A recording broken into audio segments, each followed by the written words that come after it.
Hi, I'm Essie Cupp, and I've spent my career interviewing people about politics, presidential elections, and some really tough breaking news. But now I need a break, and I think you do too. So on my new podcast, Off the Cup, I'll still be interviewing people, usually famous and most likely my friends, but about life. You know, the stuff that consumes us when we're not consumed by politics. So come join me every Wednesday for some conversational self-care. Listen to Off the Cup on the iHeartRadio app, Apple Podcasts, or wherever you get your favorite shows. What's up, y'all? This is Questlove, and at QLS, I get to hang out with my friends, Sugar Steve, Laia, Fontigolo, Unpaid Bill, and we, at Questlove Supreme, like to nerd out and do deep dives with musicians and actors and politicians and creatives and people that we feel really deserve that attention. We learn, we laugh, we fall down rabbit holes. Listen to Questlove Supreme on the iHeartRadio app, Apple Podcasts, or wherever you get your podcasts. Suprema! Want to know how to leverage culture to build a successful business? Then Butternomics is the podcast for you. I'm your host, Brandon Butler, founder and CEO of Butter ATL. And on Butternomics, we go deep with today's most influential entrepreneurs, innovators, and business leaders to peel back the layers on how they use culture as the driving force in their business. Butternomics will give you what you need to take your game to the next level. Listen to Butternomics on the iHeartRadio app, Apple Podcasts, or wherever you get your podcasts. I felt like I had to protect myself from being hurt from people that I love. We got a special guest in the building. 90 million records sold. 16-time Grammy-winning musician. Alicia Keys. You're going to get to that pole. You see that light? After the pole, you're going to get to that light. You see that tree after the light? You're going to get to that tree. And I discovered that that is how we get where we're going. If there's something that you love, go after it because it's meant for you. The #1 health and wellness podcast. Jay Shetty. Jay Shetty. The one, the only Jay Shetty.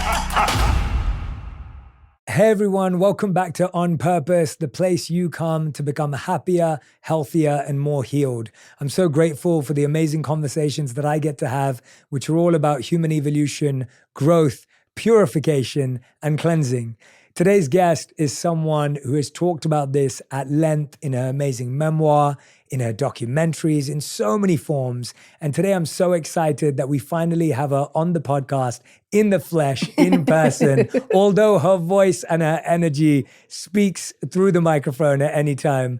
Today's guest is the one, the only Alicia Keys, a 16-time Grammy Award-winning singer. Let me say that again. 16-time Grammy Award-winning singer, songwriter, musician, producer, founder of Keys Soul Care, which you'll be hearing about today, New York Times best-selling author, film, television, and Broadway producer as well, accomplished actress, entrepreneur, and a powerful force in the world of activism. Alicia is one of the original founders of She Is the Music, an initiative to create change for women and build an equal future for music. Alicia sold over 65 million records, over 5 billion streams, and built an unparalleled repertoire of hits and accomplishments. Hell's Kitchen, the 13-time Tony Award-nominated original stage musical Alicia diligently worked for 13 years to create, opened on Broadway at the Schubert Theater on April 20th, 2024. Today, we're talking about Alicia's holistic beauty and skincare line, Keys Soul Care, which I can't wait for you all to try. Welcome to On Purpose, Alicia Keys. That's so weird. Like when you do all of that, there's something about it that's just so fascinating. And just, wow. And thank you for having me. And I can't believe we're in the flesh for the first time on this show. On this show. You know what I yes. mean? This is so good. And I love your show. And I love your life's purpose. It's so beautiful. So thank you for having me in your space. I'm loving this. You've been so wonderful to me over the years, honestly. We've had such a sweet relationship whenever we've collaborated. Right. And from day one, you've always been so giving. But seeing as you reacted to that in that way, I wonder whether little Alicia, if she saw that that was her life ahead, what would have been her reaction if she heard all of those things were going to happen in her life? Like, you lying. Like, you lying, right? I mean, as a kid, I really do remember having these dreams and visions and desires and wishes, but you just don't know what is going to come for you. You don't know what's in your world or what's going to come into your world. And I think a lot of times we are built to doubt the possibilities for ourselves. And so for self-preservation and protection, we say, I mean, it's probably not going to be that way for me, or, you know how it goes for me. You do these things, and I remember doing these things, and it wasn't until I stopped doing those things that things really started to change. So I still have a piece of inside of me that is that little girl that's kind of like, you want to protect what might go wrong. And so I find that I do that sometimes, which maybe is what happened when you just rattled off all those things. And I was a little bit like, that is so crazy and weird and strange and amazing at the same time. Yeah, well, that's very relatable, I think, for people to hear that right now, to think that there was a time in your life where doubts and anxiety and fear would creep in further. It always exists for all of us, but that it controlled a part of your life. What were some of the doubts and fears and anxieties you had growing up, whether it was to your dreams or whether it was to life in general? Yeah, what do you mean about when you were growing up? How about yesterday? You know what I mean? How about like 3 days ago? Like, as a kid growing up, I think some of my fears really circulated around. I remember I felt fearful that I wouldn't, or I felt like I had to protect myself from being hurt from people that I loved. I remember that was a thing, and I had to figure my way through that. There was a sense of lack that I was worried about. I was worried about this state of lack, or not having enough money, or not having enough, not being able to hold on to what you started to get, or things like that. I had to do a lot of work around that. That was a big one, because I mean, you really can perpetuate that cycle just simply by the fact that you believe it can happen, And so that was a big one. I think that, there was a lot of fear or anxiety or worry around rejection. There was a lot of that, especially as I started to become more a public figure where people, could kind of choose to like or dislike. It was a difficult journey to understand that you're never going to please everyone, period. And you're going to tear yourself apart trying to like make sure every single thing is the way someone else wants it to be.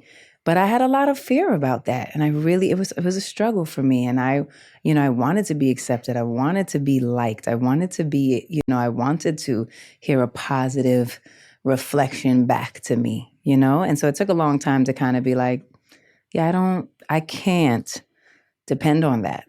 I have to find my own stability. I have to find my own intuition. I have to find what I believe in. And at least I can stand on that. At least I can say, I really believe that one. If it didn't work out, but I really believed it. Yeah. And I'm proud of it. You know what I mean? And that's a big one. Talk about even yesterday, Hell's Kitchen, where we talked about Hell's Kitchen, which is my musical, which has been a big dream in the making. There were moments where I'm like, is this going to work?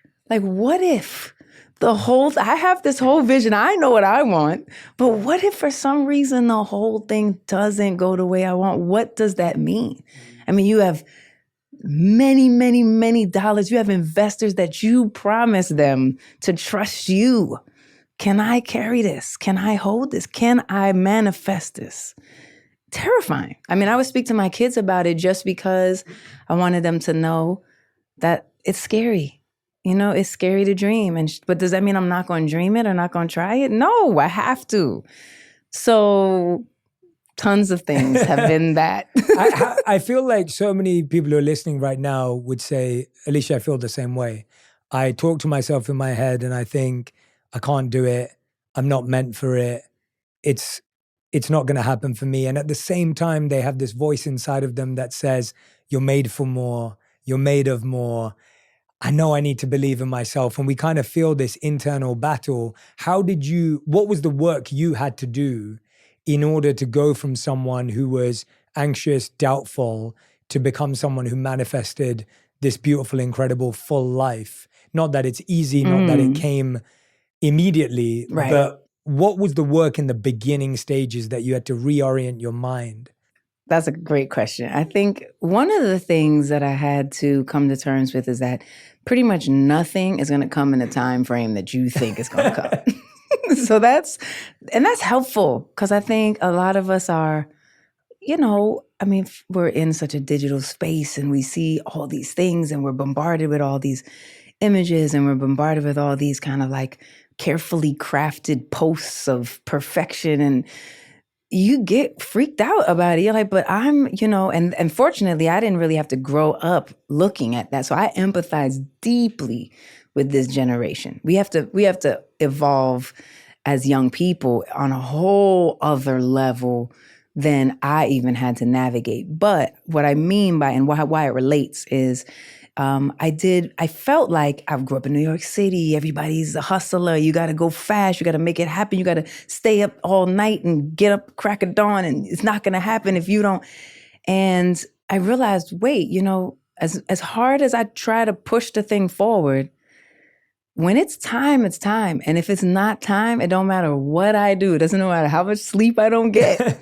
It's not going to be time until it's time. And so I think that steadiness of like kind of, you just have to put one foot in front of the other is just as simple as that. And I remember when I did my first marathon, I ran in Greece and I figured I'd never do another marathon, so I might as well do something unforgettable. But I couldn't figure out how I was going to make it. Everything hurt. My feet hurt, my back hurt, my lower back hurt, my abs hurt, my body ached, and I couldn't figure out how am I going to get there. And I remember I was running with my friend who trained with me and helped me. And he said, you see that pole? You're going to get to that pole. You see that light? After the pole, you're going to get to that light. You see that tree after the light?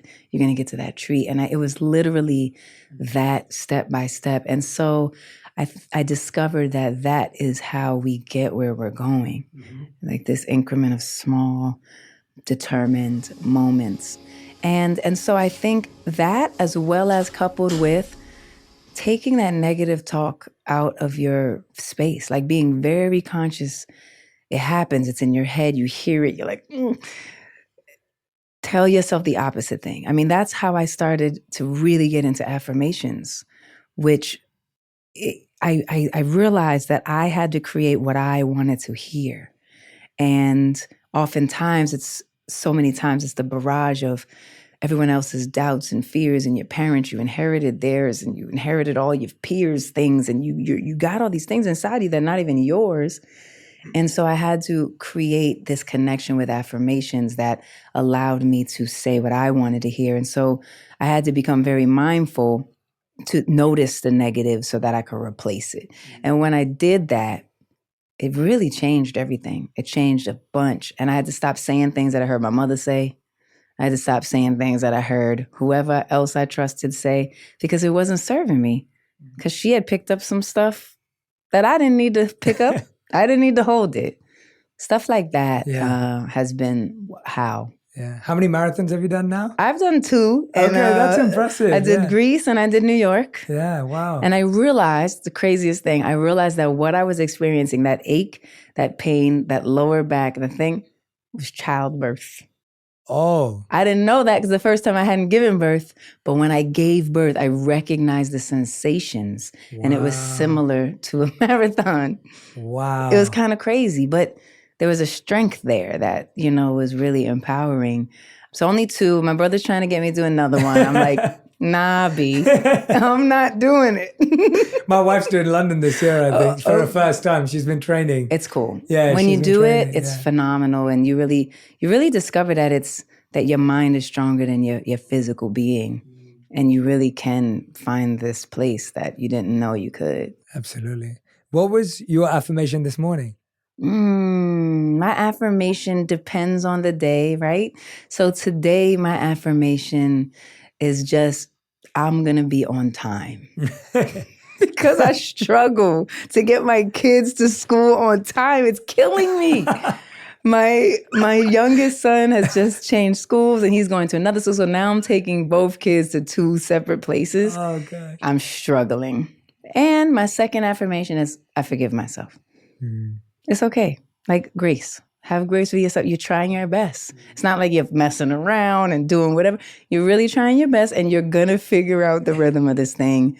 Have some grace. I love those. They're so practical. I think all of us could do all of them. Right? They're great. Yeah, and the time one's funny because it reminds me of my mom. My mom had to do the same for me and my sister. Because I went to an all-boys school. She went to an all-girls school. And so my mom would have to drop her and then drop me, or the other way around sometimes. It is. It's more than a notion. You think, I could do this if I just leave by this time. And for whatever reason, that time comes and goes over and over. Yeah. So it's all good. But I love how simple that is. Like, I think a lot of people also think affirmations always have to be this profound, like, incredible statement. And you're like, it's just to be on time. And it's to forgive myself. And that's so real because we need to forgive ourselves every day. Yeah, it's okay. It's okay. It's really okay. So, because you want the best. You want the best for yourself. You want the best for your family. You want the best outcome, and it all comes from a good place. But I think sometimes we can beat ourselves up so badly about things that, we can just give ourselves a little bit of a break, and we can start again and try again, and it's okay. What was the last thing you beat yourself up about really badly, where you were like, I really made myself feel uncomfortable? I really try not to do that. I really do. Like, I feel like I have a pretty good sense of self. And I feel like I have a pretty good sense also of like reality. And so I don't over obsess, and I don't over kind of like, I'm not overly mean to myself. But I did think about that the other day. And I did this, I didn't put it up yet, but I do these things called Piece of Peace. And I call this Speak to Me Nice. Because you're not going to let someone else talk to you just any type of way. You're like, excuse me? How did you just speak to me nice? But you yourself will speak to yourself in these crazy ways. And so I kind of was like just reflecting on you telling yourself, me telling myself, speak to me nice. Like, talk to me with kindness and love. I learned that from my son a lot because my youngest, he's a little tough on himself. And I'm like, hey, speak to yourself nice. And so I think that is something that I've learned how to embody, and I really try not to spin out too much. But there are times, of course, you just, but I'm like, this is really doing no good. Yes. I'm really freaking out. And I was just like, why? What are we doing in this space, in this cycle? Yeah. Sometimes you got to freak out though. Yeah. Because you got to learn something from it. You have to like take away whatever that is, or that energy, or that person who's spinning you like that, or that trigger that's triggering you like that. And you do have to kind of spin out just to be like, whoa, that actually gets to me a lot. Why? I've been learning a lot of that too. Yeah. I always like to remind people that guilt blocks growth, and shame doesn't help you shift, and judgment doesn't help you transform. Guilt blocks growth completely. It makes you wallow more in your guilt, and shame makes you feel stuck and shackled by it. Yes. And transformation is stunted when we're not able to be nice, kind, give ourselves grace. And it's funny because we almost think we can guilt ourselves into moving. We're like, oh, if I guilt myself enough, then maybe I'll change. I'll be motivated. Maybe I'll be motivated. Maybe you will for like a couple of days.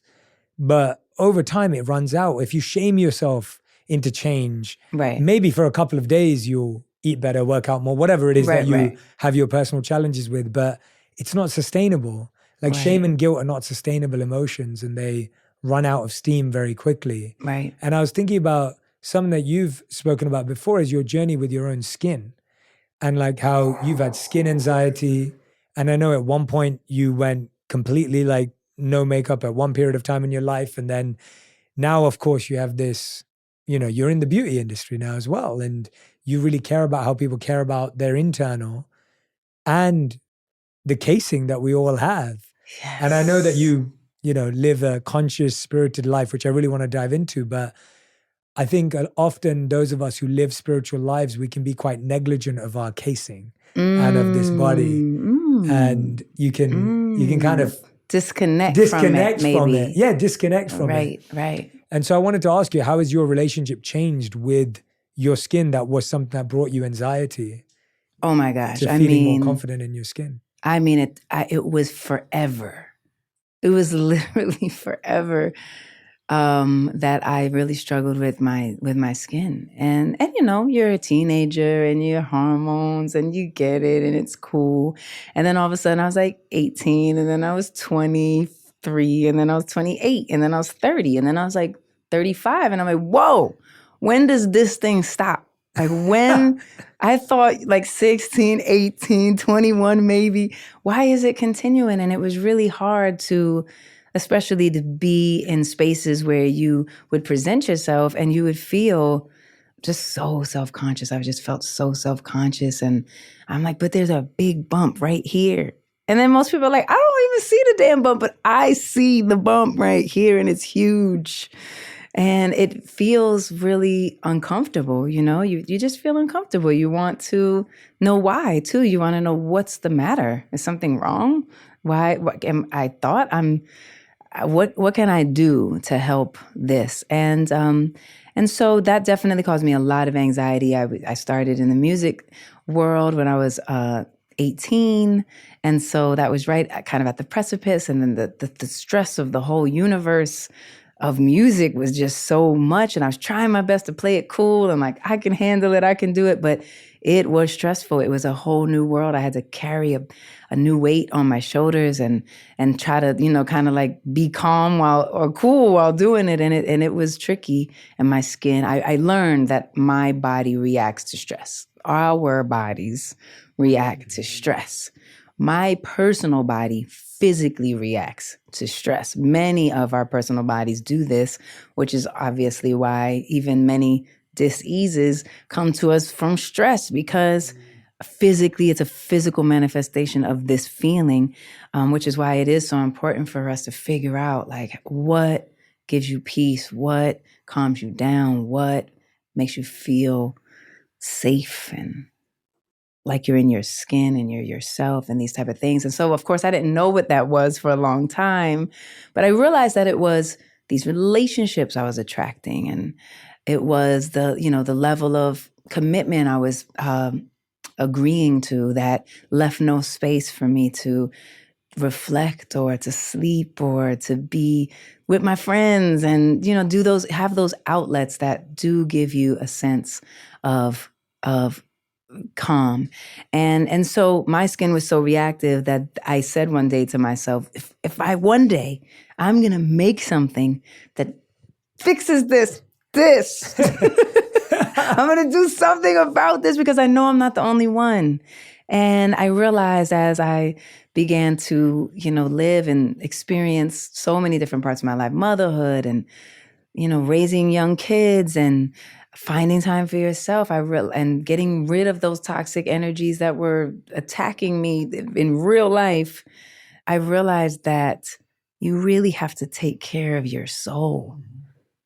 Like you have to take care of your soul. So this philosophy of soul care really came from all of these understandings and all of these realizings that no one's going to do it for me.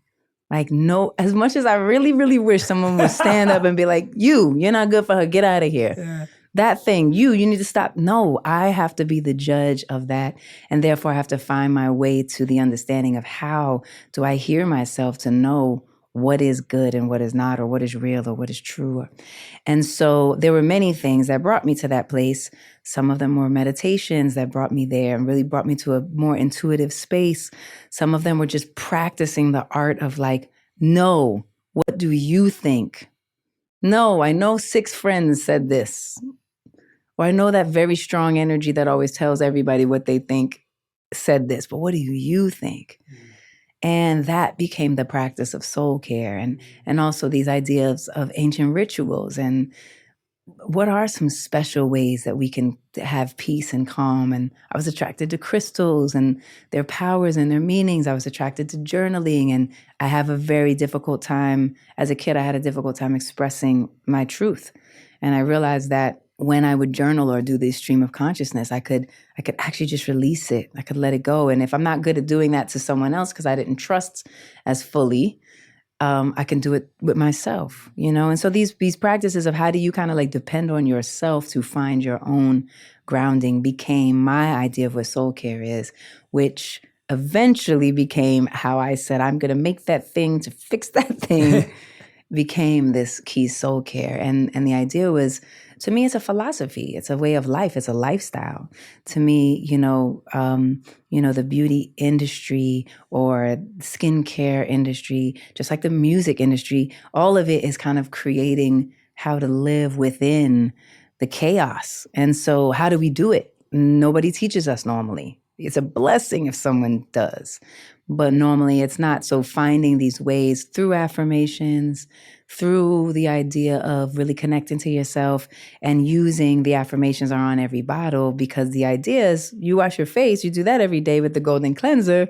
You can also think about how I'm devoted to this moment, because so many times we're over here, over there, back there, over there.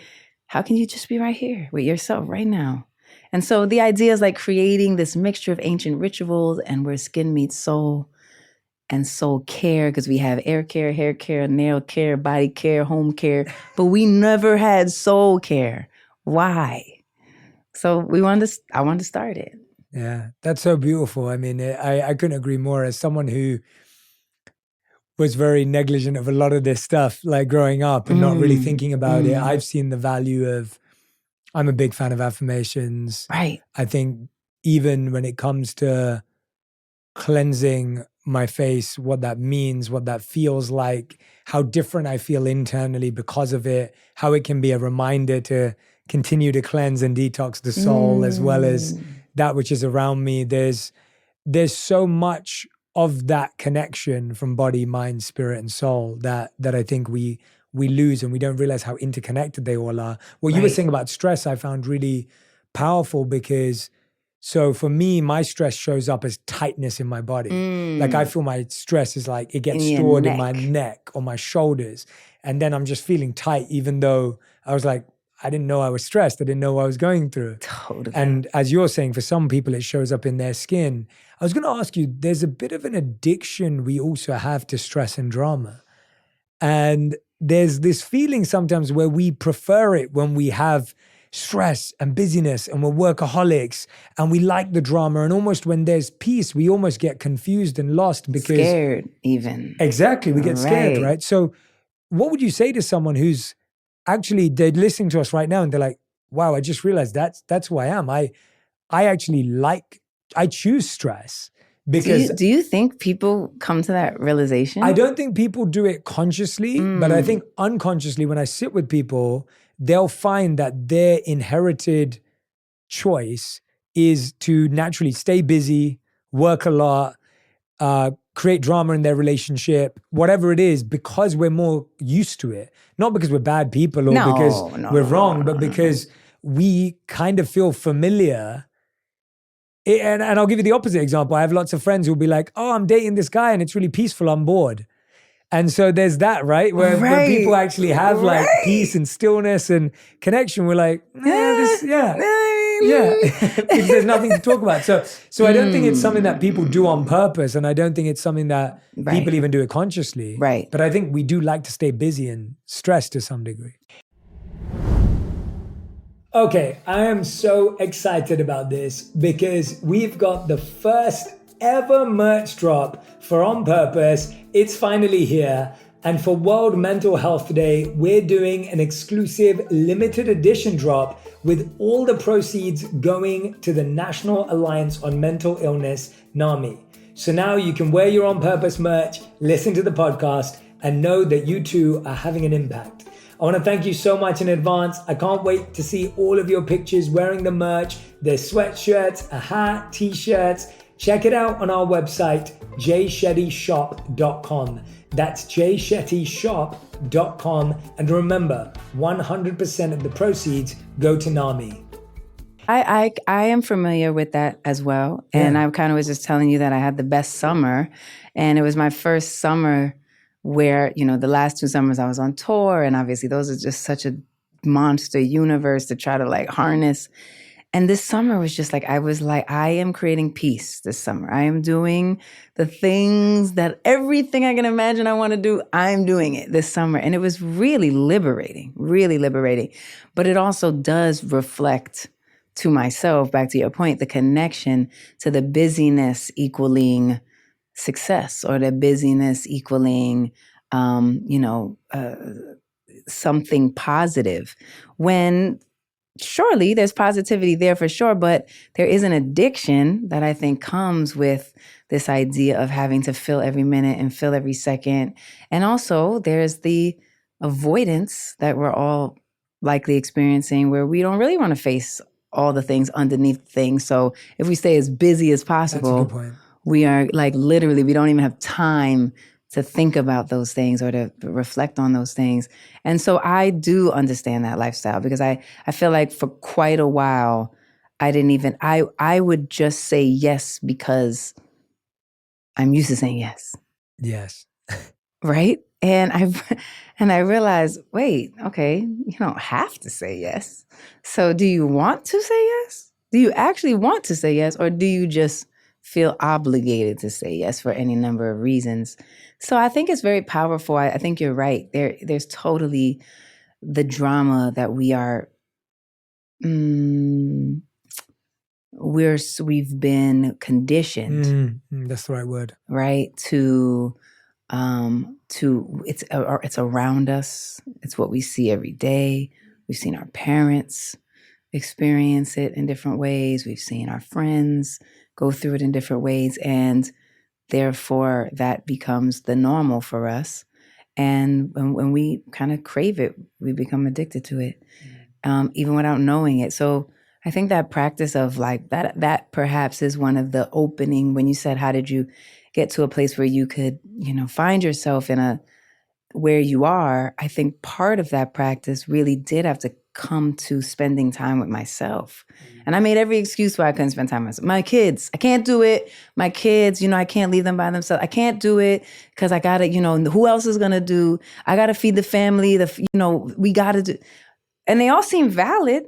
Makes sense to me. Yeah, that's true. Your kids, you should probably make sure your kids are good. And if I don't make sure I'm good, how can I make sure anybody is good ever? And so spending time with myself I fought against it so much. But when I started to do it, I realized that I was more powerful than I'd ever been. And I was faster. I was able to do things quicker and more efficiently because I wasn't so cloudy, and that was cool. That was cool. When you start to feel that, where you're like, oh, I don't have to spend so much time doing whatever action because I actually know what I want to do, and I'm decisive. Man, that felt so good. I had never felt decisive before in my life. I had never felt clear without thousands of other opinions. I never felt like my own self. So that was big. But spending time with myself was, I believe, one of the keys to that. Yeah, when I'm hearing you talk about how much we have to filter from the outside world, you mentioned a few times your parents, people's parents, like a lot comes from our parents. And I know you spoke about it so beautifully in your book that I got to interview about, which I love. That it was such a beautiful memoir that you wrote a few years back. And I was wondering I always think about our parents giving us gifts and gaps. Like they give us certain gifts and they leave certain gaps.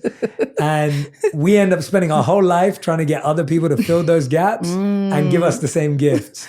And it creates a lot of good things and issues. So I was going to ask you, what would you say are the gifts you got from your mother and father, and what were the gaps that they left, and how did they affect you? Ooh, okay, let me sit up for a sec. Fix my shirt real quick. One of the gifts that I got from my mother, I would say, is her strength. I feel like I really bore witness to a woman who was like, not to be with, like she just really, now I don't know if she wore that as an armor, or what that was, but I found her to be quite like straight and clear and strong, and there was kind of no getting around it. And you kind of just knew, okay, This is what it is. And I feel like I really received a lot from that as a woman, as a young woman, as a woman who would have to be at the forefront of her own life and career and really have to be in my space of power, be around a lot of people that want to take your power, steal your light, lead you in the wrong spaces. I had to kind of be in my strength, and I did receive that from her. What I received from my father was, I think I also received a level of self-determination, because I had a unique relationship. My mother and my father were not married or together. And so, one, I had to learn that that's actually not unique or different. There's not some kind of like family structure that's like the main one. I think we get painted that picture so much, and then we feel so true. We feel uncomfortable that ours doesn't look like that. But so I had to kind of know who I was also, even in our relationship. And so I got a sense of self as well. Sense of self. The gap from the sense of self that I received from my father was probably maybe some feelings of not being worthy. So I received some of that. I had to restructure my brain around. And from my mother, I think I got a sense of fixing. I had to fix everything, because in a lot of ways, if she was strong and angry, I had to be like soft and accommodating and kind of fix the situation. And so I think I received some of that, which I also had to rewire. No, I can't fix everything. I just can't. And I can't be in my relationships like that, because that's not going to work. Man, took lots of time. But those are my gifts and my gaps. I'm asking that to many people. This is a great question. Yeah, I think it has such a, we don't realize how much of an impact it has on every relationship that comes after those relationships with our parents, and how it becomes like the guiding map of our whole life. And then you look back and you go, why am I expecting someone to give me this gift? It's like, because my parents gave me it. Now I want everyone that loves me to show me they love me in this way. And I want them to fill this exact gap. And if they don't fill this gap, then they don't love me. Because that was where that self-worth you were saying of like, right. Because if you were made to feel unworthy in a certain way, right, then you think anyone who doesn't show you love in that way, then they don't think you're worthy. But they may not. They're not aware of the gift and the gap. Right. And they've got their own as well. So that's the complex part. Yeah, it's a lot. And I mean, obviously you've been married for 14 years now? Yes. I think it's like, congratulations. 14. Thank That's you. amazing. Wow. That's beautiful. We're like, whoa. That's crazy. It's brilliant. We love it. We love it. Yeah, you look. I always, whenever I see you, both, you seem so happy and joyous, and complimentary to each other. I think what I find really fascinating in relationships is what people end up teaching each other. What would you say Swizz has been able to teach you, and what have you taught him? He's definitely taught me how to be like much more in the flow. Like it's all about kind of the magic of the moment and allowing the flow, like just slide into the slipstream. Let it happen. Like, let it happen. That's been a big lesson he's given me. And what I've been able to give him is probably a little bit more of like, let's design what we want to happen. Yeah. As we're letting it happen, let's also like design it and craft it and strategize it and create it and schedule it so that it can really, really happen. And I love how we balance each other like that. There's been just so much growth between us, and so in such a positive way, because we really do complement each other. So it feels natural in those ways.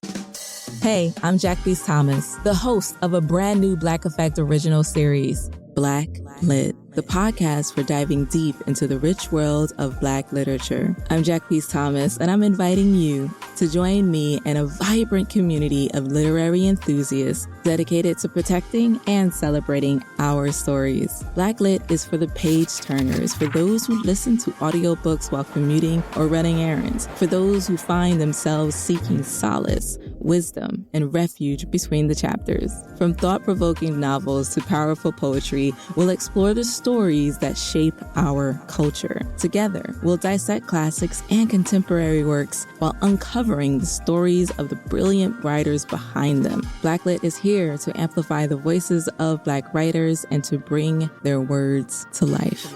Listen to Blacklit on the iHeartRadio app, Apple Podcasts, or wherever you get your podcasts. Hey, I'm Gianna Prudenti. And I'm Janae Jackson-Gadsden. We're the hosts of Let's Talk Offline, a new podcast from LinkedIn News and iHeart Podcasts. When you're just starting out in your career, you have a lot of questions, like how do I speak up when I'm feeling overwhelmed? Or, can I negotiate a higher salary if this is my first real job? Girl, yes. Each week, we answer your unfiltered work questions. Think of us as your work besties you can turn to for advice. And if we don't know the answer, we bring in experts who do, like resume specialist Morgan Sanner. The only difference between the person who doesn't get the job and the person who gets the job is usually who applies. Yeah, I think a lot about that quote. What is it? Like you miss 100% of the shots you never take? Yeah, rejection is scary, but it's better than you rejecting yourself. Together, we'll share what it really takes to thrive in the early years of your career. Without sacrificing your sanity or sleep. Listen to Let's Talk Offline on the iHeartRadio app, Apple Podcasts, or wherever you get your podcasts. What's up, y'all? This is Questlove, and at QLS, I get to hang out with my friends, Sugar Steve, Laia, Fontigolo, Unpaid Bill, and we, at Questlove Supreme like to nerd out and do deep dives with musicians and actors and politicians and journalists. We give you the stories behind all your favorite artists and creatives that you have never heard. I'm talking about stories behind their life journeys and their works of art. I love QLS because of the QLS Team Supreme. They're like a second family to me. If you're a fan of deep diving into music, everything, almanacking your musical history, and learning things about hip-hop artists and things you never thought, then you're a lot like me. But you're also a fan of Questlove Supreme. One of the things I love the most about this show is that we get to learn from the masters. I look at being on this show as my graduate program in music. Listen to Questlove Supreme on the iHeartRadio app, Apple Podcasts, or wherever you get your podcasts. Suprema! So I'm you and my wife Swizz. So I'm like that. So I'm like very intentional, very I'm like strategy, designed, intentional life. Right. And she's just like this ball of energy. Yeah. Dream. But I wanted to ask you, because those things seem like they're at loggerheads with each other, right? Like they seem like on the outside, that would seem like, well, if he's like, go with the flow and you're like, yeah, but we need to know what we're doing. What time? That sounds like a terrible matchup. Like that sounds like a fight ready to, explode. Waiting to happen. Yeah, an explosion, because that's completely contradictory in terms of him being in flow, and same with Radhi, like being completely this bundle and ball of energy and joy. And then we're both trying to be more thoughtful and strategic. So how have you allowed each other to operate as who you are and take without feeling like someone's trying to change you, or that you've got to be someone else, or they've got to be someone else? Yeah, no, I think it's a good point. Well, first of all, I think actually it tends to work better when there's two different perspectives, right? Because if you think exactly what I think and I think exactly what you think, then we might get to that place of boredom that we discussed. But what I took from what you said on board, I took almost like there's not a stimuli, right? There's not like the stimulation that comes sometimes. And I think that might happen if you're almost too similar. There's a stimulation from meeting an opposition and meeting like a different way of thinking, and then having to think about it and put it into your world. So yeah, I think that the flow is just because I love how he thinks, and how he thinks is so uniquely him, and it does inspire me. And yet I can still be connected to my own. And similarly, I think how I think does inspire him. He says, let me think about that more. Let me put a little more thought into how we're doing this. And yet doesn't have to take him from his own. So we've ever since the day, our vows were about this idea of loving with an open hand. There's a beautiful thought of loving with an open hand. And, that everyone should be free to fly as they want to fly. It should never be a closed hand over around someone. I really like that. It should be this open hand. And so we really have always looked at it like that. He'll always say, she's her own boss. I don't have anything to do with whatever she's choosing. Don't call me and ask me to try to get her. I can't. She's her own boss. So talk to her about whatever that might be. And so there's always been that respect there that we each have our own way of flowing, and it works. It works. Yeah, that's beautiful to hear. And I love that. Did you write that? Was that a poem that you came across? I want to remember where that came from, but I wrote a song about it that never came out. No way. Yeah, and I always loved that metaphor. So do I. Just as when you were moving your hands, for anyone who's not watching, right? Alicia was moving her hands from being open to like holding one of her hands closed, like. And we do that. We like stifle each other and hold each other and demand these things and don't want people to be free to express and feel fear and worry when people are bright and shining. And we feel, sometimes afraid of that they would somehow not need us anymore or not want us anymore. And, but there's this beautiful thing of just being this equanimity. That's what I've always experienced with him. There's like this equanimity between us that I've never felt anywhere else. And it's natural. We just have a similar frequency that we vibrate on, and it just works. And I've been in situations where it's like, man, I kind of have to can you come up here with me? Or I have to go, find that. But it's like, we're not quite on the same level. And so that means something, finding that frequency that vibrates with you is a thing. Yeah, no, I love that. I wrote a chapter in my last book called Your Partner is Your Guru. And it was, and it's that, I feel that way, like, and I think that the quality that's required so much in long-term relationships is humility. And it's the hardest quality to have with your partner often, where we have our biggest egos. And we say this is the person we love the most, but they're the person we have the least humility with. Like if they don't like what we're wearing, or if they give us feedback, or we're all like, it hurts the most because it does, because the love is love me.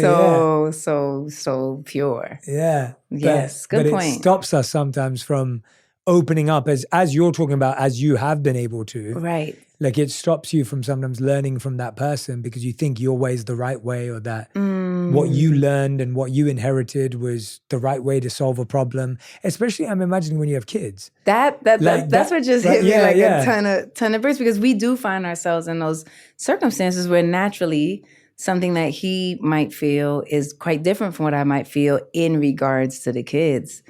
And, I think that anytime that's happened, I can reflect that there surely is a better way of communicating what it is. And I find that is the most powerful part. How do you choose to communicate with the people that you love is really the key to kind of life. Like literally that energy that you're giving and how you're choosing to communicate will make the difference between something where you both can evolve and both can say, I get it. I see what you mean. And you can see what I mean. And we can kind of find our way through it.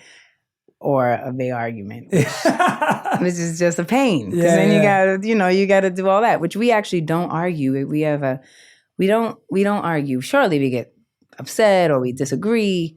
But there's not like a yelling and screaming and an arguing and a chaos and a slamming and a throwing. There's not that. Like, we respect each other too much for that. And I really appreciate that's the energy, because I do also appreciate that many people have to or choose to or find themselves in the place of experiencing that type of interaction. And man, I mean, that is just so stressful and hard all around.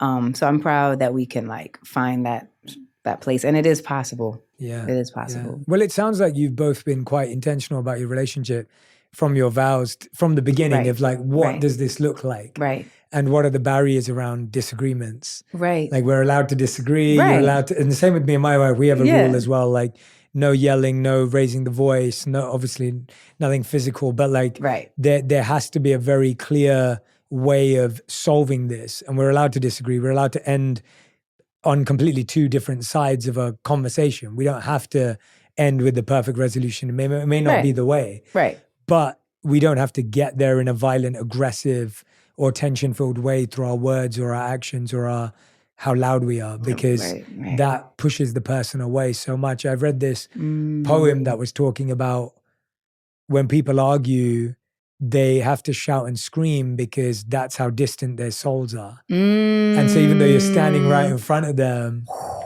their soul is so far away from you that you have to shout in order to communicate, but you don't realize that just pushes them further away. And that actually if you whispered and you were quiet and you would draw them closer. You would actually draw them closer. Ooh, that's a bar. And so I love that. I love that metaphor. And I need to hear this song that you've written about the hands that I'll find it. Yeah, I'll find it. At least I'll send it to you. Yeah. But I'll find it. I really like it. It's special. It's a special song. I wrote it when I came back from Egypt.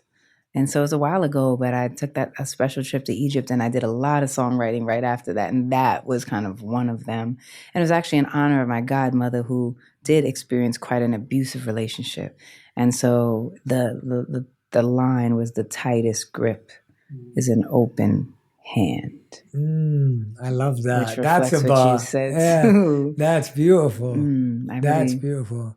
Yeah. How do you decide that a song doesn't come out? Like because how many songs does an artist make that never? So many.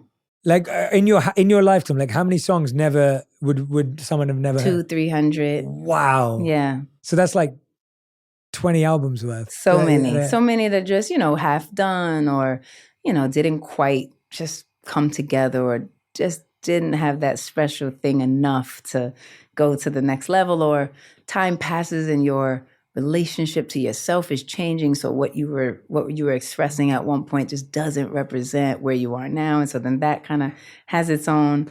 In fact, one of my albums, Keys, has a song on it called Is It Insane? And Keys came out in like 2023. And Is It Insane was written in like 2000. It's like, but it was not ready until that moment. And then it was ready.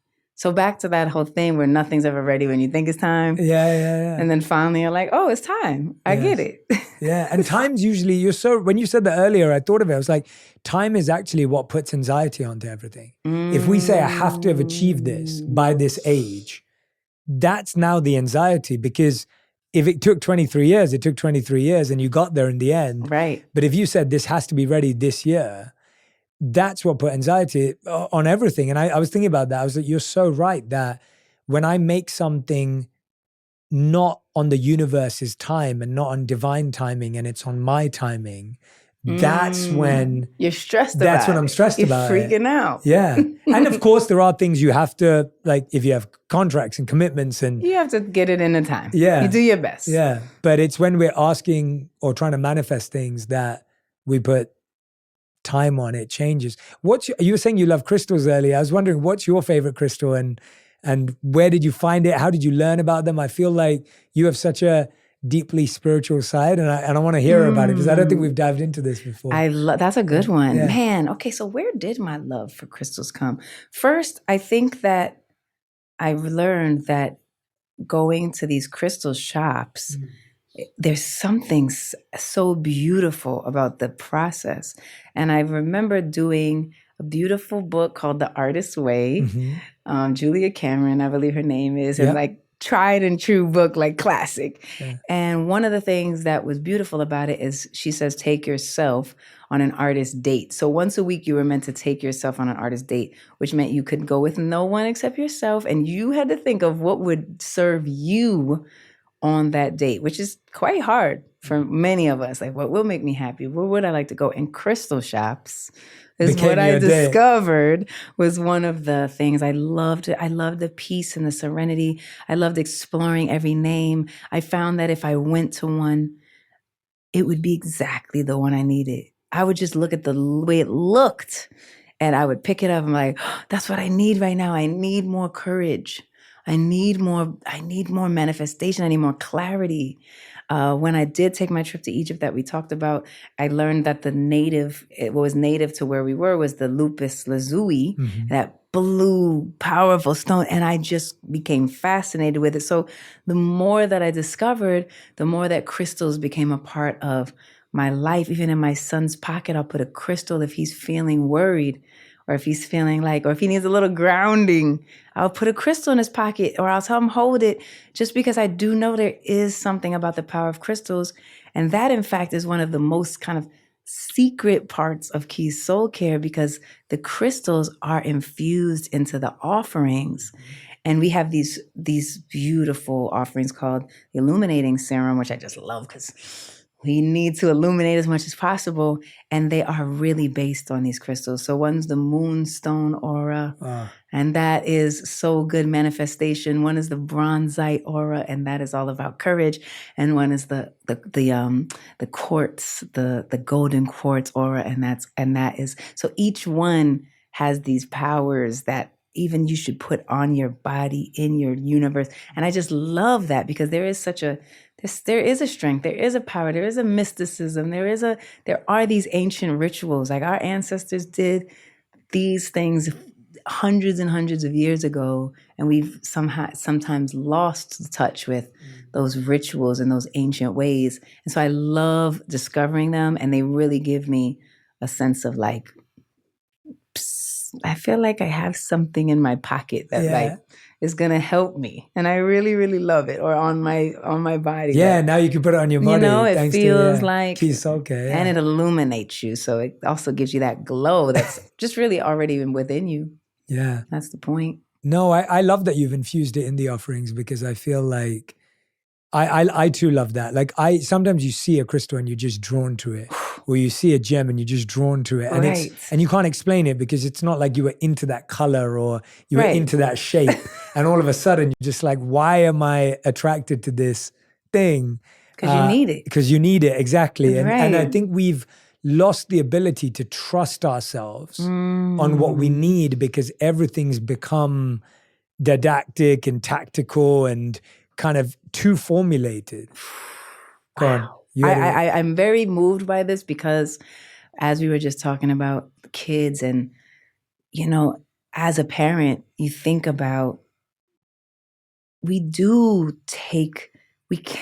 the power to take the trust from people when they feel like they can't trust themselves, because we judge them on something that they've decided.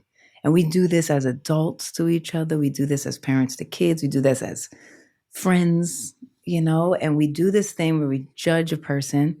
And now we've taken away a bit of their trust in themselves, because they feel like, this person made fun of me when I did this. I won't do that. But your instinct was to do this, and you loved it when you did it. You were happy, you were excited, you were giddy.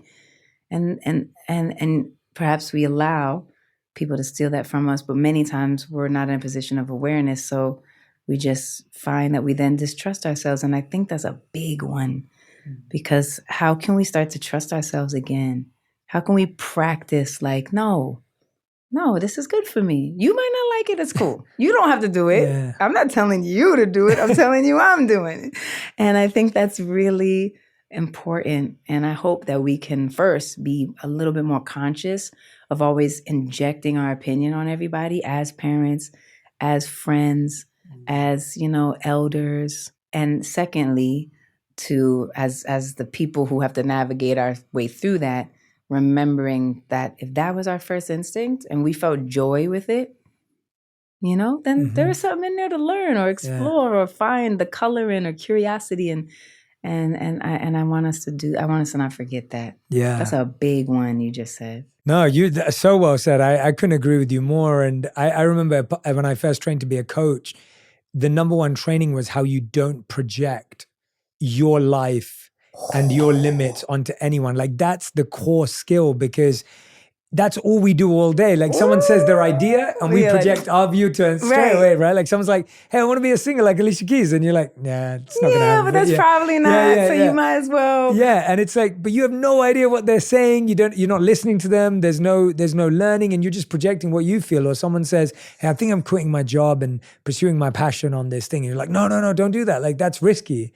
And it's like, well, maybe maybe it's they don't needed. see. Yeah, maybe it's needed. Maybe risk is okay for them. But we're so quick, and you're so right that our friends, our family, and we do that to others, and we do it to our partners as well. Like when they're just saying, "Hey, you know what? I think I need a weekend off this weekend," and you're like, "No, maybe there's a few things you need to get done." And they're Right, like, no, actually, you should. yeah. And you're so, what you said so beautifully is we stop people from trusting themselves. Like I think that really resonated with me, and I think that's why I feel the fact that you've infused all these crystals into your offerings, I love that, because it's a daily reminder of trusting. Yes. That when you, I always say this to people, I'm like, we don't use our senses enough. Like the scent is so powerful, right? And your so products good. smell amazing. So good. And the scent's amazing. And it's like, we underestimate how much we know what we need by scent. Like I love it. I remember when I first got a massage and they brought out all the different oils and they said, which one? Smell, which one do you want? Which one? And they were like, you know by smelling. And I was like, what does that mean? And then you do it and then you're like, oh, wait a minute, I do know. I do know. Like I do know that I need number 3, which has lavender and eucalyptus or whatever it is, because I'm seeking rest and relaxation. Or I do need citrus because I'm seeking energy. And you know, right? You do know. But we don't use that scent. We don't use our power of scent, of sight, of sound to know what we need. And the part that I love about what you said and the knowing, the affirmation on the illuminating serum is I give myself permission to glow. Because I just, so many times we stunt the growth, or we stunt the glow, or we feel embarrassed by the fact that we are, bright, or we, to your point about the addiction to the negative, like if we are feeling good, how many times have you felt good, but your friend wasn't feeling so good? So you they might say, well, how are you feeling? You're like, I'm all right, but you're really actually great. And you're actually glowing. And I think sometimes we dim, I know we dim our light, which is another affirmation on the candle is this idea of not dimming your light. Like, don't dial it back, because we do it. And it's only because we want to be kind to the people that we're around. But I think there's an inspiration that comes from giving yourself permission to glow. There's the empowerment that a person looks at you and says, they look like, and I want to feel like that. Yeah. Like, I'm going to do more of that, giving yourself that permission. I love that. It's a really special reminder.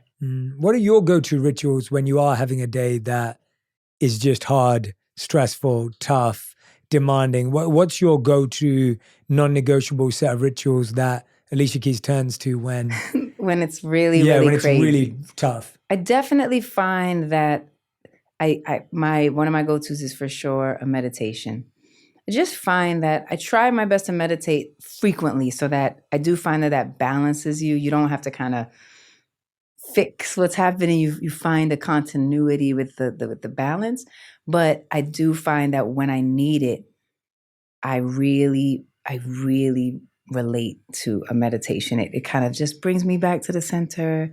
It brings me back to, again, that quietness. I get a second of quiet. Even if I have to wake up before the kids, I'm going to wake up at 5:30 so I can have 20 minutes of just or I'm going to make up at 5:45, whatever it is. And I really find that settles my spirit, because usually if I'm having a tough one, I'm not sleeping well either, because there's just the internal noise and all those things. So I really love to ground there. I will journal. I find that the journaling is also really, again, I've always had to just kind of release things more freely than I find I can do with other people. So that really helps.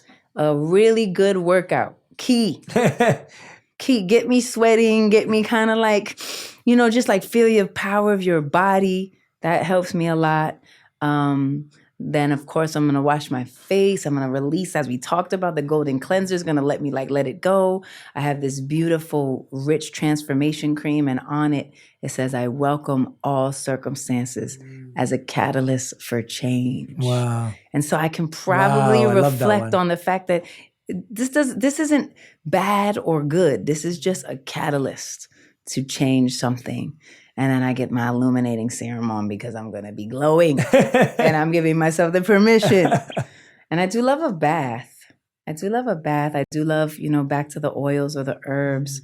I find that even the crystals can come into play if I need to just kind of like release something. And definitely the intentions and the affirmations come into play, because I find that whatever's bothering me, it's something that's challenging me. Maybe I don't want to fail at something, or I don't want something to go wrong, and I kind of use that to say whatever it is that I might need. And, hey, sometimes it's just going to be a hard day. Maybe it'll be a hard week. Maybe it'll be a hard month. But doing that consistently, I know I'm fueling myself and I'm pouring in there, and I feel better. Want to know how to leverage culture to build a successful business? Then Butternomics is the podcast for you. I'm your host, Brandon Butler, founder and CEO of Butter ATL. Over my career, I've built and helped run multiple seven-figure businesses that leverage culture and built successful brands. Now I want to share what I've learned with you. And on Butternomics, we go deep with today's most influential entrepreneurs, innovators, and business leaders to peel back the layers on how they use culture as the driving force in their business. On every episode, we get the inside scoop on how these leaders tap into culture to build something amazing. From exclusive interviews to business breakdowns, we'll explore the journey of turning passion for culture into business. Whether you're just getting started or an established business owner, Butternomics will give you what you need to take your game to the next level. This is Butternomics. Listen to Butternomics on the iHeartRadio app, Apple Podcasts, or wherever you get your podcasts.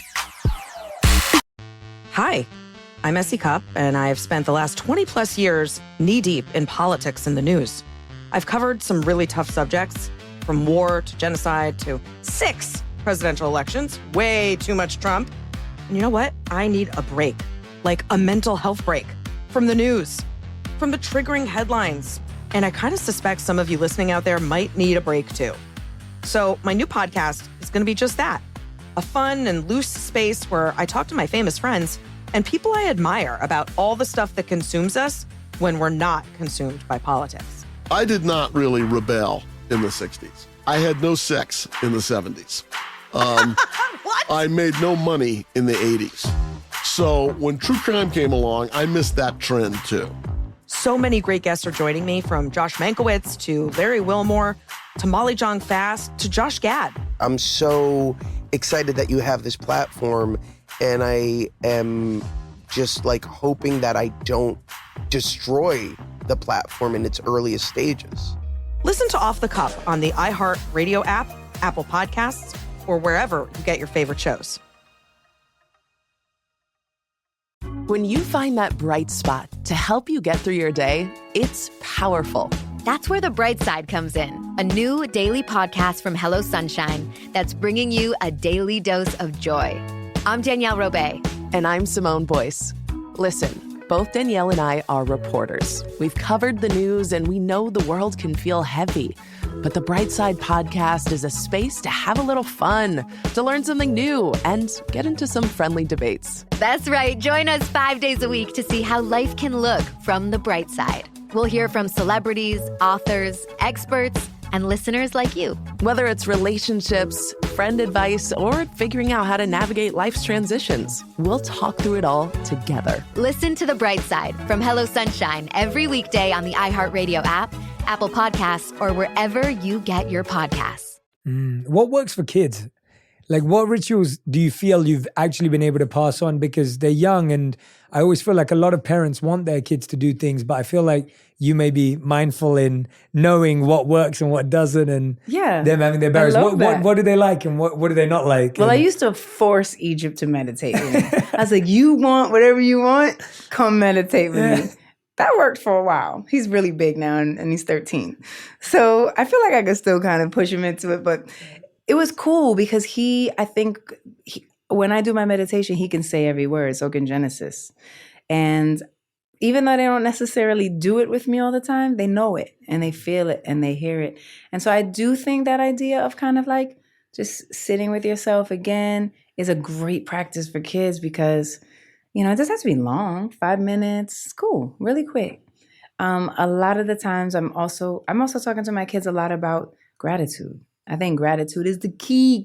It's the most simple but potent key to changing the energy. I know I felt times before where I'm like, I'm just pissed off because someone did something and I'm like, and I'm sick of them trying to tickle it, and I am steaming. And I'll just like start to list what I'm grateful for. It changes everything. And I try to also share with my kids that, give thanks. Give thanks and also pray. Make a prayer for what it is you're thankful for and what it is you're looking for. And I promise you will open every door for yourself. I promise. Every time I leave the room, my older one, sometimes I'll pray with him. Sometimes I let him, be in his own zone.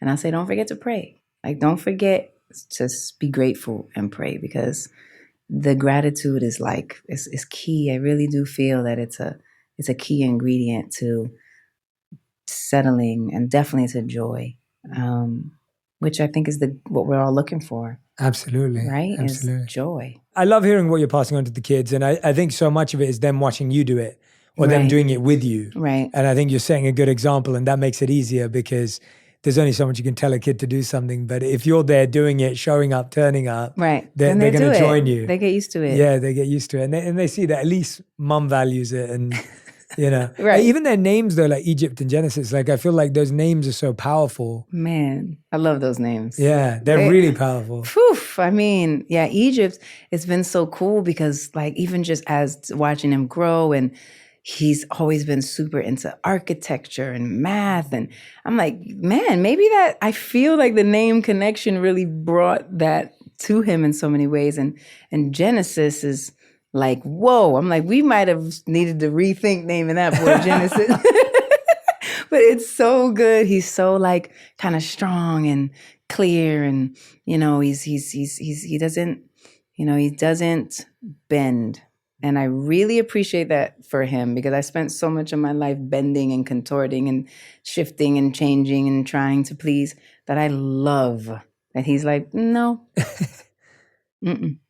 And he won't. That's it. I'm like, okay, I'm going to need you to try to be a little bit fluid, like a little fluid on occasion. Not every time, just once in a while. But I love that for him. I love that he's clear. He's clear, and that's it. What's something you've been trying to learn recently or work on recently internally for yourself? The kids are working. What have you been? I think I've just been working on just listening.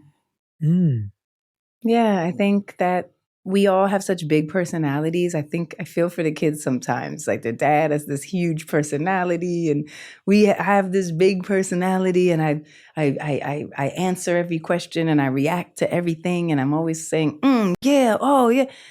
And sometimes I'm like, I think I can just be more silent. I think I can just actually, let me allow them the space to, and everybody, the space to just kind of feel, share, say what they're saying without neither encouragement nor discouragement. Just like receive what they're saying and let them just speak. So I think the listening is really cool. Not always reacting, not always sharing, not always saying something. Just like being more silent, more taking the space to just. Yeah. That's what I'm working on. Yeah, I love that. I couldn't agree with you more. I think it's such a rare thing actually for someone to actually just listen and not have a reaction. Right. And for them to know that they can keep. I feel like when you listen that way, people feel like they can actually speak from a deeper place. They're not just thinking and speaking, they're feeling and speaking, because you're listening from a feeling space as well. Yes. And I wonder how do you explain fame to them, or explain or how do they interact with, you said you're big personalities, but both of you have big lives. Like how did they make sense of it, or are they still too young and they don't? I mean, they're pretty present. Yeah. They're pretty present. I think about that often. I mean, I'm very much about, I want us all in spaces that feel very, very normal. Like I am very, very about that. I love to take them to their classes, and I love to drop them off at school, and I love to we go to the, we go hang out at the park, or we go somewhere, we do what we do. And I really love that ease. So I really want to put them in environments that feel like that. So of course, on the other side, they're on the tour bus for 3 months, and that's also different. Yeah. So I do think they have a pretty good balance about it all, and they're pretty like everyday kids, and I love that about them too. I wonder how it feels or how they affect them. They're both very empathetic. Like I know sometimes if we're out and someone, they might have caught someone who wants to take a picture, but Ma, just take a picture, Ma. And when it's the right time, I'm like, okay, cool. But if it's the wrong time, then it's also, but I'll go say hello. Yes. So happy to see you. Hope you're great. Thanks for saying hi. And it just might not be the right time, and that's okay too. Yeah. So just showing them the boundaries too. But I think that, sometimes they'll say, Genesis will be like, Ma, in school, they're like, that's Alicia Keys. It's like so annoying, Mom. And I'm like, that is so cute. annoying. Yeah. I feel you. That's annoying. But you could just tell them that's your mom. Yeah. Like you could just tell them, I see what you mean, but that's actually just my mom. Yeah. So you could tell them that, and then each of, he's getting big and really strong in basketball, and he's like doing so many amazing things. He has a great instinct, and really, like when we'll walk into a room, it'll be me and Swiss, and if it's in the basketball universe, they'll be like, "There's Egypt." Like they actually are starting to know Egypt's talent, and so it's really good, and it's wonderful that he has all of his own space. Yeah. And I think sometimes he might feel like, that's what I want. I want to make sure that it's not because of whatever else, And so I feel for them, but I think that they're pretty cool about everything. They have a good head on their shoulders, they're kind, they're loving, they're thoughtful. That's beautiful. I'm really proud of them, for all of them. We have a beautiful, big blended family, and I'm proud of all of them because it's like each has such a special, unique, cool personality. And I'm just like, y'all are like really cool. I love it. I feel like you've been able to, you've been in the music industry for so long. I mean, I want to know how Hell's Kitchen felt like to be able to take parts of your story, inspire, to see your music on Broadway. I mean, that feels like, was it a different challenge? Like what was that like for you to have to go from recording in studios, making music, traveling to then doing Broadway? Like what did that look like for you? How were you creatively involved? It was definitely, as you said, it's been a 13-year process. And I think that's made it very cool, like really almost enjoyable, because whereas maybe sometimes because it was such a passion project, I knew it wasn't all going to happen quickly or at once. And so I would be able to kind of take myself out of my like quote unquote normal life and go into this workshop phase with Hell's Kitchen, and I'd be able to figure out like what's the storylines. Me and the book writer would get to it, and we'd say, here's the themes and here's the characters and here's the stories, and let's start to build this universe. And then when the director came in, Michael Greif, he was really instrumental. He's kind of like that. Me and Chris Diaz, who's the book writer, are a little bit more the newbies, and then Michael Greif is like the parental figure. He's like, this is what we do. We do this, we do this, we do this. We're good. And sure enough, we'd be like, wow, we needed that. We didn't really know where we were going. Yeah. So he was like a beautiful guiding light. And then as time passed, being able to connect with the Public Theater, who's the theater who did, Hamilton and Chorus Line and all of these incredible shows, even the Softs they did. And, there's so many beautiful things that created another level of like clarity and just like refinement and really being able to bring it to life. So all these things kind of happen in pockets. Like, it'll be a 3-week process, and then we'll hold tight for a minute. It'll be a 2-month process, and then we'll hold tight a minute. And then it'll be 6 months of just heavy, and then we'll hold tight a minute. And so it really gave me the capacity to hold the container for the story and for the meaning. And I would always be able to come back to it and say, this feels right, or something's wrong about that. We have to figure that out. And then when we brought in the choreographer, she became another part of this beautiful tapestry, and she was creating movement around the songs in a way that I just never heard it before, and my the orchestrator, who's also been a partner to me in many ways musically, Adam Blackstone, we would create different versions and instrumentals, and I wrote new songs. And so it was all these pieces and parts, and you could start to feel little by little how it was all the right timing. But I feel like the biggest, I wouldn't call it a challenge, I'm looking for the right word, the biggest growth, or yeah, maybe the biggest growth or the biggest awakening that I had with it was realizing that I could take this moment and I could almost take everything that I ever didn't do right and I could fix it. I could learn from it. I could take it, the knowledge, and I could put it into this process and I can fix it. I could do it right because I actually had the experience. And so the intellectual experience that I had gave me the ability to really look at it in a way that I had truly never had before.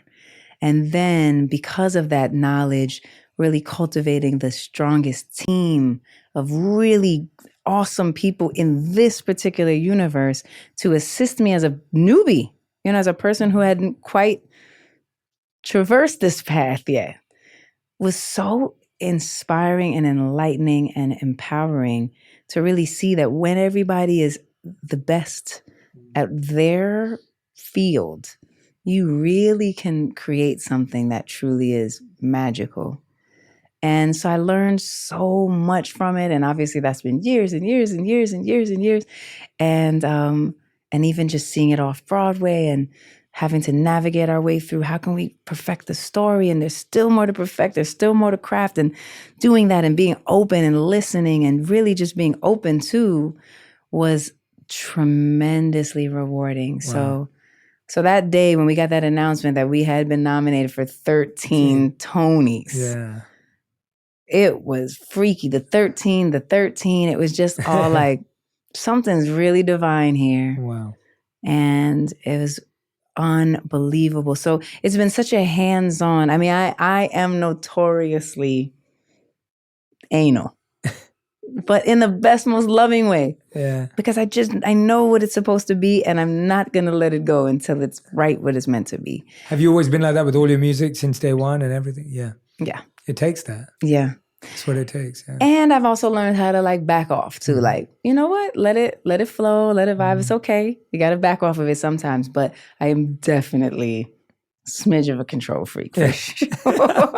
How have you, walked me through how you've refined that perfectionism? Because in one sense, the reason why you have 16 Grammys and, all the rest of it is because all the success has come from that level of work and ethic and effort and perfection and, all of that, like tinkering and iterations and everything. And then where have you learned to let go? Or what is it that you've done to flow? At what point do you allow it to flow? If someone's listening and they're like, Alicia, I'm a perfectionist too. Right, and what do I do? Yeah. I think that, definitely having the vision for what you want to create is wonderful. And you likely are the only person that has that vision. If you, pass that off to somebody, the vision will shift, right? So, which might be needed at a certain point. But I think being comfortable saying, I really have this vision, I'm very clear about it, and following that is wonderful. Then I think starting to let other special, not just anybody, but special folks who you realize they're additive, that what you create together or what they bring to the table can enhance the vision. It is important to let that in, because if you don't let it in, you're going to actually steal from the vision ultimately. So I think that has been a beautiful process when you know that feels right, When it doesn't feel right and it's super hard and it's like a struggle and you're arguing everything, okay, it's not the right person. You can let that go. But when you do see that things or people are becoming additive, it's really good to allow that in, allow that to come in. And then you get inspired more. And you're like, oh, I didn't know that we could do that. Now I could take that and... Welcome to the Overcomfort Podcast with Jenica Lopez. Yup, that's me. You may know my late mom, Jenny Rivera, my queen. She's been my guiding light as I bring you a new season of Overcomfort Podcast. This season, I'll continue to discover and encourage you and me to get out of our comfort zones and choose our calling. Join me as I dive into conversations that will inspire you, challenge you, and bring you healing. We're on this journey together. I'm opening up about my life and telling my story in my own words. Yes, you'll hear it from me first before the cheeseman lands on your social media feed. If you thought you knew everything, guess again. So I took another test with Ancestry, and it told me a lot about who I am. And it led me to my biological father. And everyone here, my friends would laugh, but I'm Puerto Rican. Listen to the Overcomfort Podcast with Jenica Lopez as part of My Cultura Podcast Network, available on the iHeartRadio app, Apple Podcasts, or wherever you get your podcast.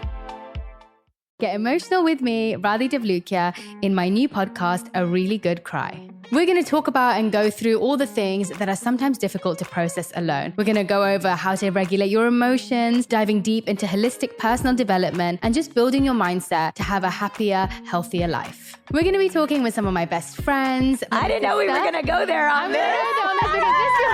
People that I admire. When we say listen to your body, really tune into what's going on. Authors of books that have changed my life. Now you're talking about sympathy, which is different than empathy, right? And basically have conversations that can help us get through this crazy thing we call life. I already believe in myself. I already see myself. And so when people give me an opportunity, I'm just like, oh, great, you see me too. We'll laugh together, we'll cry together, and find a way through all of our emotions. Never forget, it's okay to cry as long as you make it a really good one. Listen to A Really Good Cry with Radhi Devlukia on the iHeartRadio app, Apple Podcasts, or wherever you get your podcasts.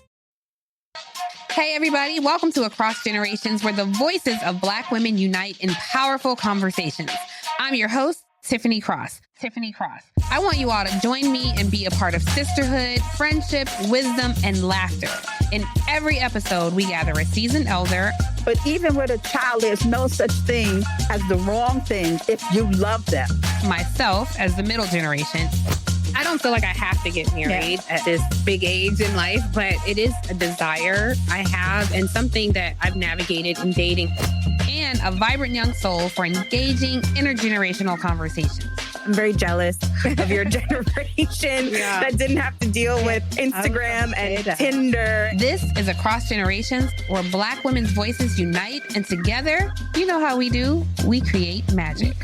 Listen to Across Generations podcast on the iHeartRadio app, Apple Podcasts, or wherever you get your podcasts. Make it even better because we've brought that part into it. So I think that's a really special part of the creative processes. And I have learned that with even songwriting, like so fun when you start to bring additional energies into the space. Not all the time, so you lose sight of your vision or of your center. So that's happened to me too. I'm like, wait, let me go back to the simplest because I've made this a bit complicated or, overly done. But I think there's something really great about that. And then you keep seeing that it's growing and it's adding. And then you can still hold space for the vision, but allow what helps it in and what makes it grow in and what makes it better in. And I don't think you have to be worried about that. It's a beautiful thing. Yeah, I've definitely developed so much more respect and appreciation, even more than I already had for artists, the closer I've got to the industry just from watching. Because you forget that so many projects are truly pure passion and that they took 10, 15, 20 years. And when you hear about something like that you're saying, for someone like yourself who's already successful, already has tons of accolades in an area that's directly related, but then to think you had to wait 13 years and work for 13 years to pull that off. Right. You start recognizing that it takes so much patience and love, even when you have already proved yourself. Because I think there's this feeling that people can get tired of proving themselves or having to prove themselves. That's right. And it can feel exhausting sometimes. Yeah. But the truth is that if you're growing and you're building and you have something you care about, right, you're constantly having to prove yourself in a new space. Right. And I think there's something really exciting about that too. Because I think if you could open every door, you would take it for granted. You know, you're like, I could open that door too, and I'll open that door. And yes, can we open every door? Yes, we actually can open every door. But is it always going to be easy or the simplest? No, it's going to take time, and you're going to have to figure it out and work your way through it and come back to those places that you're like, oh, I got to dredge up this confidence again. Like I thought I was good in this department, and here it goes again. And all those learnings and challenges that kind of takes you through just being a human being is, I think, the beautiful part, and the excitement and the thrill and the stimulus, and then you're like, I am willing to work for this. I'm willing to put in the time for this. I'm willing to even fail. I'm even willing. And what does that mean? What does it even mean? Actually, I don't know what that means. I'm willing to work and to try, and whatever comes from it is going to be what I need. It's going to be exactly what's needed. Yeah. So it's beautiful. I really enjoy it, and I really find that I'm more grateful than ever, for sure, for being able to spread my wings and be ceilingless or be edgeless, because I really want to be able to explore as much as I can, and it feels really good to keep trying. But most important, I think the seed of what you said is the love. It's all that matters. If there's something that you love, go after it, because it's meant for you. And it might not be the way that you thought it was going to be, or the length of time you thought it was going to take, or whatever all the other things are. But man, I know it's meant for you if you love it. Yeah.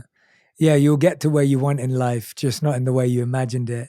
The timeline will be different. The way it looks will be different. The way it feels might be different. Even how you visioned it may be completely different, but you'll get there. Right. And the journey will probably be better and a better story than you imagined it to be. Ever. And hearing you say that is so fulfilling. I want to ask you one more question before we end with a final 5. And this question's more just the way I've experienced you. Even today, I'm like, you've been in the industry for so long. Since you were 18, you said, so much success, moved around, done so many different things. And I feel like anytime I've been with you, your energy is always like upbeat. You've always been positive. You've always been giving. Like there's always been a really nice spirit and way about you that you have. And I feel Thank like you. you've never become jaded by the industry or jaded by things around you. And you see that a lot for people, and not in a judgmental way. You observe it. But it seems like you've protected and carved out your space and your like happy place and your safe space. And I was wondering, how have you done that when so many people can look at something and be like, oh, well, I don't want to, people be like, I don't want to be too Hollywood. I don't want to do to this. I don't want to go to that. But it feels like you've been able to protect yourself regardless, being in a big thing. And I wonder how you've been able to do that and how you've been able to craft that. Oh, man, I love this question. I think that back to the gifts of what I got from my mother, she was always really somehow she made me think about how I made people feel. And I remember that. I remember, it would be simple things. I changed my mind about going to a birthday party, and she would be like, but how would that make you feel? And so somehow she helped me to find my empathy, and I can put myself into other people's shoes. And I really appreciate that was a gift. And so I can look around me and I can feel empathy for other people. Like I want to connect with people. I care about that. I love I want people to bring me good energy. I don't want to bring someone else anything else but good energy. Like I care about the energy that I cultivate in a space. And I also have learned that if I can't bring that energy, then I can remove myself from that space. Like I don't have to be in a space if I'm not feeling good, because I can also not feel good. I don't have to always feel good either. That part was a lesson. Took me a while to get there too, but But I appreciate that I want to bring that. I'm conscious of what I'm bringing into a space and into a room. And I want what I bring into a space to be something that feels good. And so I think that's it. I think that's really it. And so just the distinction between the two, giving myself permission to maybe not feel like I can fill that space is great. And then when I can and when I'm ready, I do. And that's what I want to do. I want to bring that. And I hold other people to that. I'm like, hey, I don't bring you that energy. I don't want you to bring me that energy, because my energy is precious and it's important and it's special and it's just not free. I don't just give it to those who don't deserve it. So I also had to learn the value, back to one of my gaps, of who I am and what my energy is and what a gift it is to be able, all of our energy is a gift. And we can kind of choose how do we want to give it.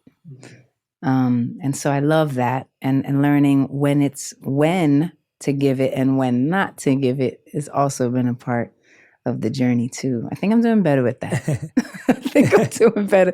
Man, a lot of undeserving people got a lot of good Alicia energy. Really? And it's like, man, no more of that. No more of that. Like, you got to know your limits, Like, okay, cool. That doesn't mean I have to be unkind to that person, but they don't have to get my best, beautiful energy. They can kind of just hold tight over there. Yeah. And you only realize that by giving it and knowing that you overgave or undergave. Right. And you only know that by trying it out. Like I know there are people in my life who I believe deserve way more better energy from me because they always have that from me. And I may be overspent in this area. And it's like looking at your bank balance at the end of the month and going, where did I overspend and where did I underspend? And energy is the same thing. Where did I overspend my energy and who did I overspend my energy with and who did I underspend with? Facts. And let me reflect on that. I love that. Yeah. Thank you. Alicia, I've met, the first time we ever did the interview was only audio. It was during the pandemic. Right. And I remember obviously, it's a no-brainer that you have the most beautiful voice, but I remember just listening to you because we were so present because I could just hear you. And it was a time. Yeah, and it was a time. It was a time.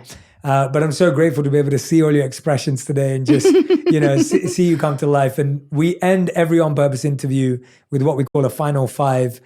Every question has to be answered in 1 word to 1 sentence maximum. 1 word to one sentence. Yeah, but I'll probably ask you for more because I always break my own rules. All right. I'll try to be swift. I'm not good at that. Yeah. It doesn't matter. It's fine. Alicia Keys, these are your final 5. So question number 1, what is the best advice you've ever heard or received? Nothing before it's time. My grandmother, nothing before it's time. I love that one. Question number 2, what is the worst advice you've ever heard or received?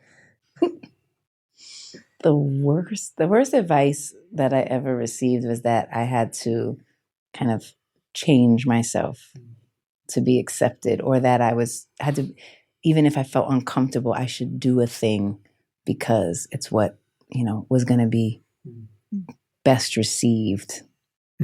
Yeah, it's good to hear. I always like to make a list of all the worst advice everyone's had because people are going to hear it again. Right. And hopefully they'll remember this moment when they hear it. It's a good book. Yeah. Question number 3, what was it like to perform at the Super Bowl? Oh, man, it was crazy. It was totally insane. This is a longer than a sentence. Yeah, do it. It's fine. I found it so fascinating because it had to be built. The whole thing had to be built and they had to time it. In under 3 minutes, it could be built. And then we had to have our performance in the amount and it had to be tick, tick, tick, tick, tick. And it was live. So it's crazy to see a live thing have to operate in that level of finite detail. I was in awe. And then obviously the place and the people and the vibe and the energy. And it was just really fun. Yeah, it was your dress and the piano, and it was crazy. Insane, yeah. That was, and the underneath the dress was the world's best puppeteers. So they were actually puppeteers underneath the dress to make it fly like that. That was fantastic too. Wow. How did your control freak nature deal with that?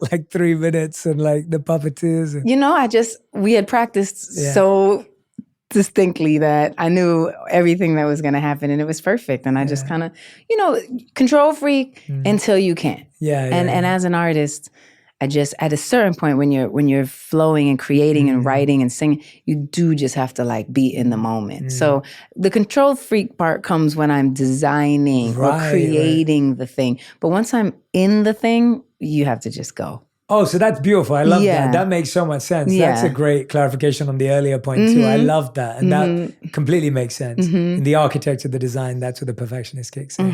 Otherwise, though, it's like magic. Whatever happens, it's perfect for that moment. Yeah, that's beautiful. Question number 4. What's the first offering you want me to use and the first offering you want Radhi to use? Oh my God. And I want you to give them to me now. You can share them. Okay. All right. Well, I want you both to wash your face with the golden cleanser, but I want you to use the Aura Mist. Ooh, I spray this on my pillow on It me. has rose.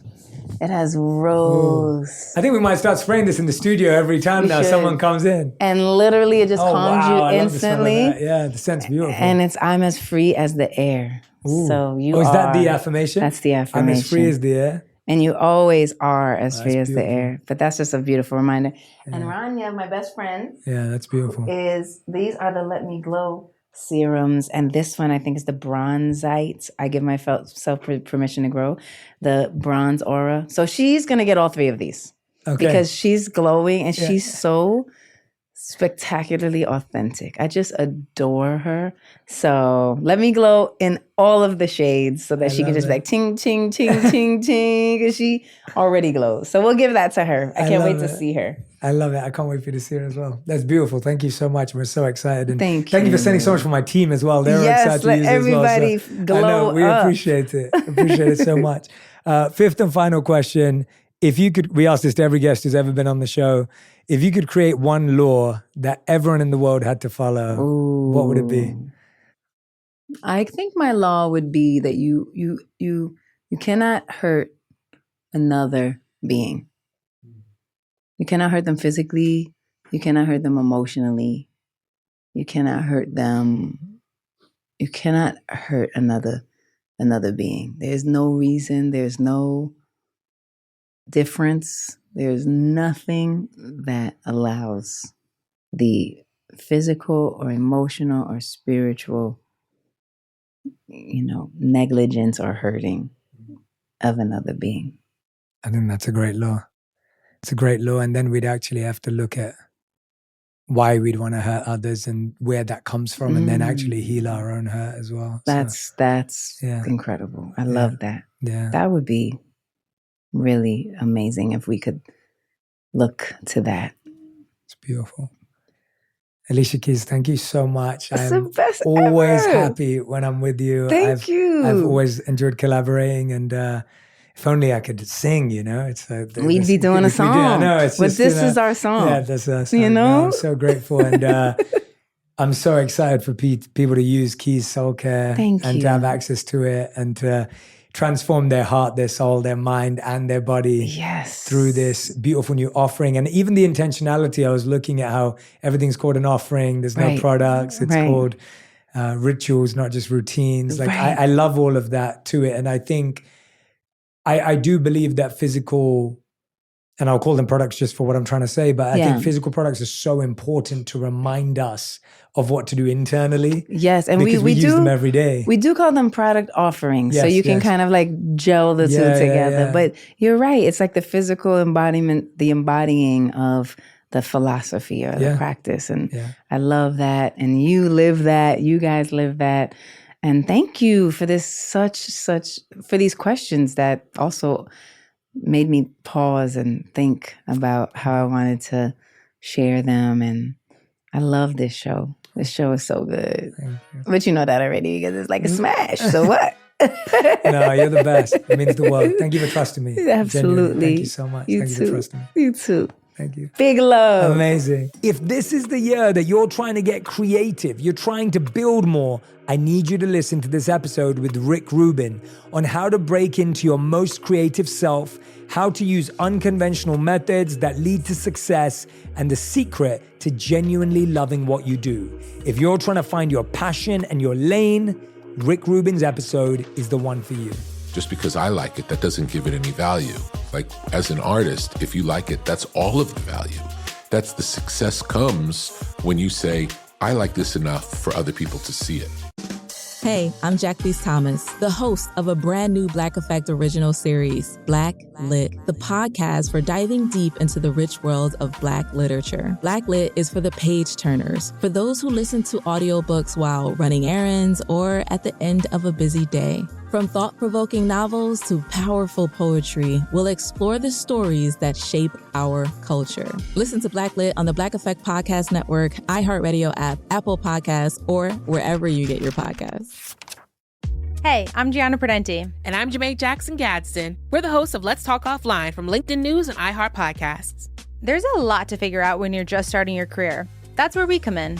Think of us as your work besties you can turn to for advice. And if we don't know the answer, we bring in people who do, like negotiation expert Maury Taheri-Poor. If you start thinking about negotiations as just a conversation, then I think it sort of eases us a little bit. Listen to Let's Talk Offline on the iHeartRadio app, Apple Podcasts, or wherever you get your podcasts.